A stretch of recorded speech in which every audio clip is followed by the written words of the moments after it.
All right. Well, a real treat for us today here on this Set Pieces podcast as we prepare for the weekend of action. We have Fountain City's Gage Joyner, along with standout player TJ Clay, and quite a bit to talk about in reference to you guys coming into the premiere and everything. But first of all, let me get Gage. How you doing today? I'm doing great, Dre. I'm glad to be on the show again. You're always a great host, and you're so insightful on all the teams in the league. So it's always great to talk to you. I'm just a big fan, man. I appreciate it. Very kind words from you, man. And TJ, how about yourself? Good to have you with us. How you doing today? Pretty good, pretty blessed. Glad to be part of the show. Most players don't get to do this type of thing, so I'm really blessed to be part of this. Well, we're blessed to have you here, man. I appreciate you taking time out. It's been kind of an exciting time for all of us here, and especially for you guys coming from Division One, going into the Premier. But we got 2 weeks into the bank here, and you have a loss and a win, Mhm. and a pretty good win too, is against a sort of a local rival there. And of course, we have the star of the show here on the podcast. So I want to start with you, TJ. What did it feel like to score the winner in front of the home fans? It was pretty exciting. I honestly was not expecting to do that.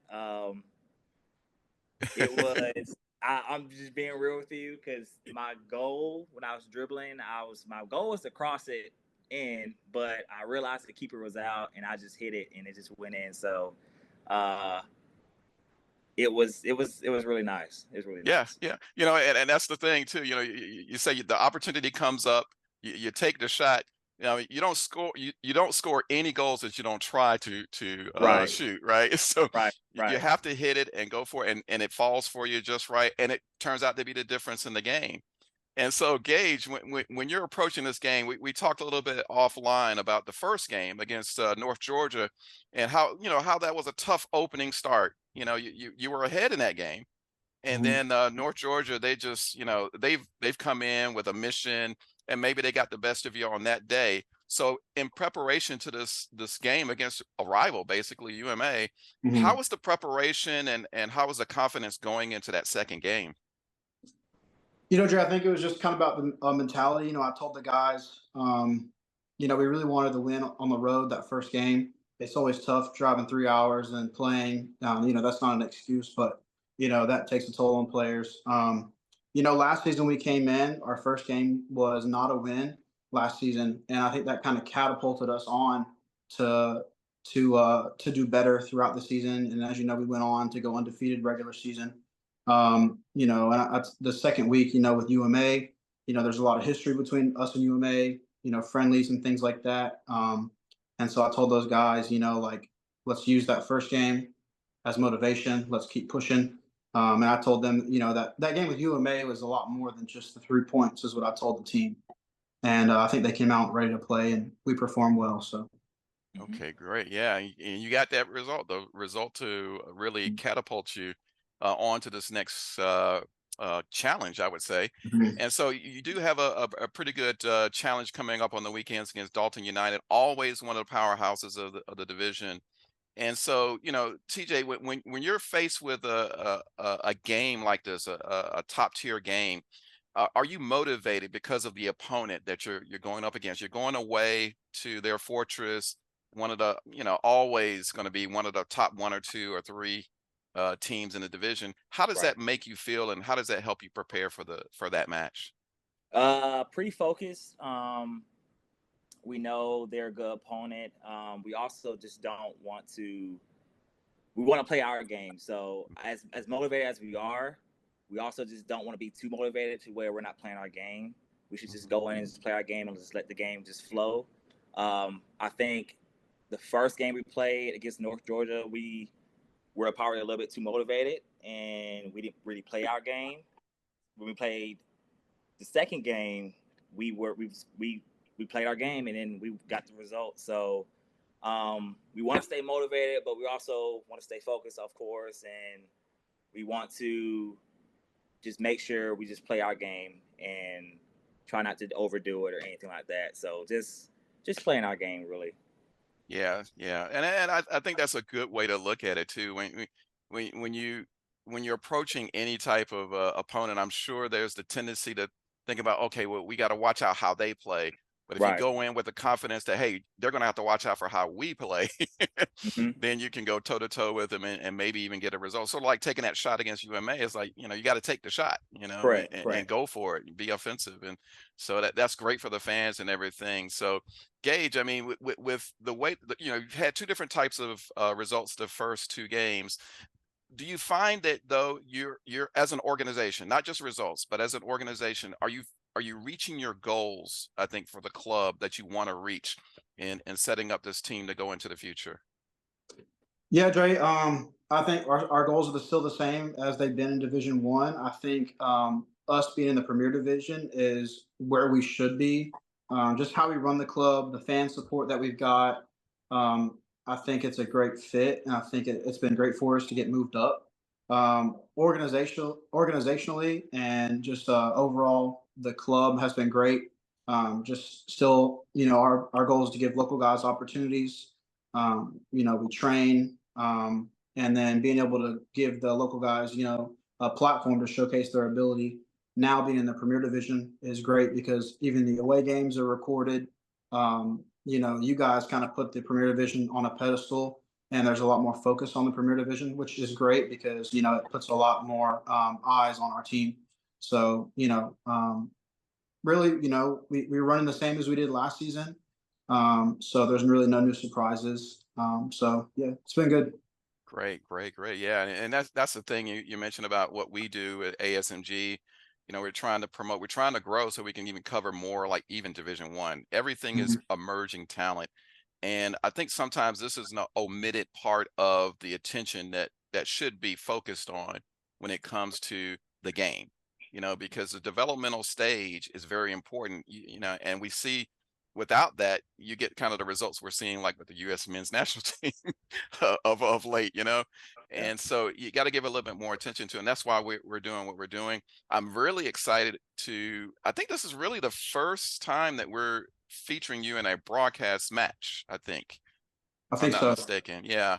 And Mm. so that's going to be a big thing here. And it again is against one of the top teams. How does the fan support? You mentioned the fans and how important they are. How important are they to the success of your team? I'll let TJ answer Yeah, that as the Gage. player first. Okay, Yeah, yeah, TJ, yeah. go ahead, TJ. Um, it's just really not because if you go to some home well, if you go to some teams, they don't have as many fans. You'll see like 20 people there, but when you come to our side, it's completely different. It's a game changer. Um, it's a completely different atmosphere than any other team I've been on, and then any other team that we've played. I I don't want to brag on our team, but I'm pretty sure we have the best fans. I think, in my opinion, and Yeah. I know I'm on the team, and I'm saying that, but I like coming from like my family and stuff have come to the game and stuff like that, and they've said like, wow, this is outstanding. Like the fans are great. We have a good turnout, so it's been great. Well, Fan. I'll ditto that. I mean, me coming as a third party person watching the development, even in Division One, I was remarking to some of the executives at the UPSL, say, right now, Fountain City are presenting themselves as a premier division team. You guys are very professional in your outlook to the game, even more so than some of the premier teams at the time. And so to me, it looks like you've hit the ground running going into the Premier Division, and it's just a matter of the competition. And like you said, TJ, you got the fan support.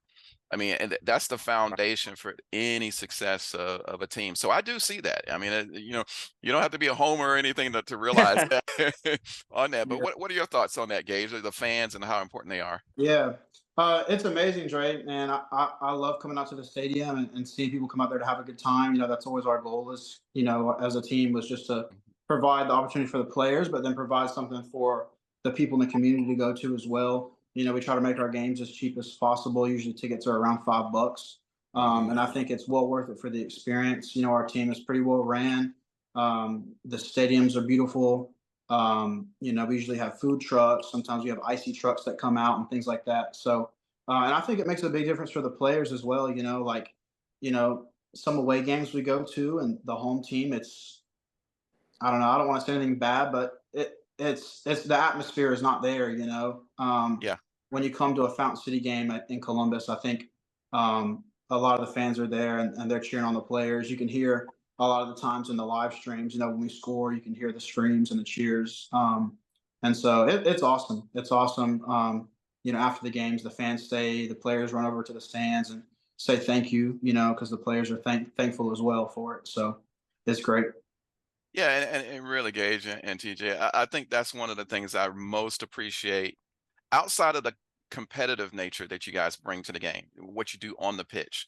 Besides that, what I love is the support that you're able to garnish. And so I think it's not just because it happened accidentally. You've worked to get that done. And it's a great example to other teams in the division. There are some teams in there. I mean, FC Birmingham's giving it a try. They're trying to promote their team Mhm. and get a fan following. Portoros is another one. There's several ones that are really making an effort. They haven't gotten there yet. And you probably have one of the better fan supported teams up there with Dalton. And so I think that setting that example is going to be uh, overall better for even the division as a whole. So we want to Mhm. thank you for that hard work you put in and the result that it has. And it's just going to make the conference even better. So Mhm. there's one other question I want to pose to both of you before I let you go, and it has to do with the future. And we talked about how you're happy with the way the goals are going now. With the organization is really prospering quite a bit. Are there any special plans or anything that you want to do going forward into the future? And what I mean by that, the growth of the club. Maybe do you want to add like a youth academy or women's team? Anything that's on your mind now, or are you just kind of focused on right now, what you're doing right now? Yeah, so it's been in the talks before about maybe making a second team, maybe a Fountain City 2, maybe not a youth academy just yet. Hmm. But, I think when we first came into the league, and really our team was kind of the first team like this in the city. Since we joined, NPSL, there's an NPSL team now in Columbus, Columbus United, as you know, Hmm. those are majority college players that kind of come in from out of town, and they just kind of play in the summer and then they're gone. Right. And whereas our club is there spring and fall, so it's almost year round. Um, I think that's something we would like to do, and it seems like that we're gaining more support not only from the fans but from the city itself, and that's something that we would need for sure. We rely heavily on the school district, and they're gracious enough to allow us to have a field of practice. The stadiums that we play at are part of the school district, and so I think that logistically it's possible to do a second team. Now, player pool, there's now two Division 1 teams in Columbus. So, player pool, Yeah. it may be an issue with that now. But I think if we were to make a second team with everybody seeing the work we put in, we have scheduled trainings with coaches. I think that we would be able to field a second team, and that's something that we would like to do. We got some good sponsors this season that helped out a lot. Spudzilla, Black Hour, and then of course Burger King was big for just the brand recognition. And so I think if we continue on the path that we're on now, I think that in another season or two, you could see a Fountain City 2 come about. Yeah, I mean, it's amazing. Last time we spoke, we talked about the origins of the club and how it started out as a group of friends and it has grown from there. And that's why I say that, there's always a challenge as you further expand. Talking about a second team and maybe more down the line and everything. But it seems like it's rolling in the right direction. And and, Mhm. and TJ, I was going to ask you a little bit different question because as a player, when you're coming on to a team like this, I mean, what was the decision that led to you coming into Fountain City as a player? And what has it meant to your playing career? I mean, the outlook down the line. I mean, we talked about the club and how it can expand to the second team. Do you see yourself maybe going on to a professional career? Is that what you want to do, or do you want to get into coaching? What's your outlook, long range, with the club here? To If answer I your can first, ask, you might. yeah, no, you're good, you're good. To answer your first question, believe it or not, Tristan was the one that kind of got me into it. We were playing adult league during the summer, and he told me all about Fountain City. And he was like, "You really should like try. You're good, man. You should come out." I was like blowing him off. I was like, "Nah, I'm good. I'm good." And something just told me just go ahead and just try it out. So they had an open practice, so I went and practiced with them, and I really enjoyed myself. So I just kept going, and I ended up staying. So that's how I got started with Fountain City. Good group of guys. I made some really close friends from the team. In terms of the future, I can see myself going to the next level. I think Fountain City, we do a good job of, like, Gage and Jose and Coach Sean do a good job of promoting us. So Yeah. I really think I can. But if it's not there for me, and this is not there for me, I'm okay with that. But I'm just prove myself to everyone, really, because in college I had some ups and downs in college. So this is really me proving myself to everyone and showing my ability of what I still got it. So that's where I'm at right now. Yeah, yeah. It seems like a perfect situation for you because, like you say, you can perform now. You're part of Correct. a group now, and then there's the opportunity. If it does come, you'll be ready for it. So, Mhm. I mean, it seems like a very good situation for you. So, I look forward to seeing how that might develop, and maybe later in the season we'll revisit with you and see how things are going with the season. Hopefully, it'll be a sort of a playoff discussion later on with you guys. But I want to thank you for taking time out, both of you, as we prepare for this weekend. Big game coming up on the weekend. ASMG is going to be broadcasting that game, and so we're looking forward to a good matchup and hopefully a fair result on the day. So thank you for taking time out here. Thank you, Trey. Thank you for having us.